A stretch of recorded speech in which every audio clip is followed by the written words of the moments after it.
Boston Manor, and this is how we beat the Reaper. I feel like I'm gonna die on the bandwagon every night. You hit a bump, especially on Band Wagons. Like you hit a bump, and you're just like, oh, like you wake up and you.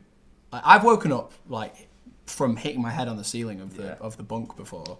It's kind of like just being in a coffin flying through space, sleeping in those things.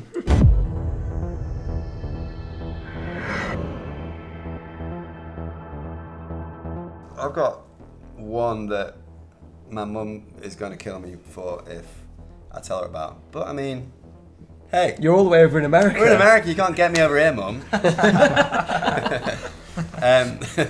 So basically, it was Good Friday a few years ago now. And one of my really sort of old childhood friends, we were driving around in one of his friend's cars. I remember really vividly. Oh shit, you're telling this story? Yeah. Oh, I thought you were going to tell the Jord one. Really No. hope your mum is not listening to this. Don't, yeah, Mum. Sorry, Mum. Again. So the guy was driving, he was like a pretty good driver. He was like drifting around corners and stuff. It was very Need for Speed-esque. And we kind of go down this like weird back road where it's like as wide as the car, and we hit this turn that's like honestly hairpin. And as we turn around, the car like loses control a bit, and he tries to correct it.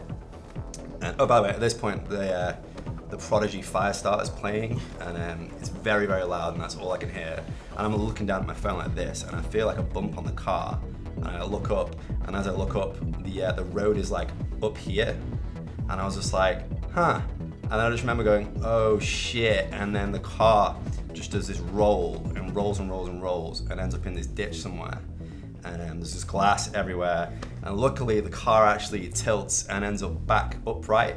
And as the car lands upright, the Prodigy Firestarter kind of kicks back up again. Like the radio like boots up again, and like it just comes full blast again. And we're all just like, ah, oh my god! And like we're all checking if each other were okay, and we're all absolutely fine. And we had to get towed out by some tractor, and I ended up staying at my friend's house because I didn't want my mum to know. So. And now she does. And now you know, Mum. So. Yeah. You're so grounded. I'm so grounded. Tell you everyone. Yeah, I didn't want her to be worried for me being in anyone else's car ever, especially like being over here as well. Accidents happen all the time. Like we drive past numerous accidents every single day. So I didn't want her to be kind of freaking out constantly. So I'm fine. Again, sorry, Mum. There's a place in the Lake District called Nicky Nook, and we were just kind of like wandering around. We liked to climb a lot of stuff back then, and I think we must have been about 16 or so. And we climbed this like huge hill, and it had just been raining, so everything was just slippy as hell. And we get to the top of it, and there's like a little tiny summit with just like a really small tree, like the same size as like a mic stand, literally barely holding on to anything. Like you can see the roots coming out of it and everything.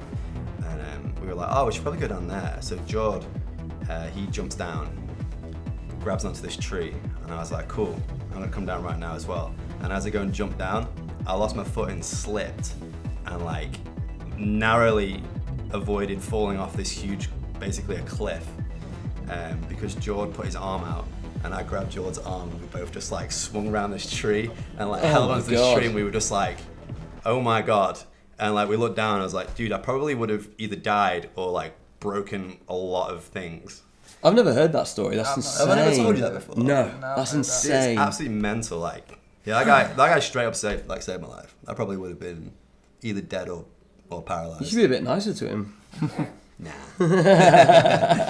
So yeah, that's me. Henry, tell me your Grand Canyon story.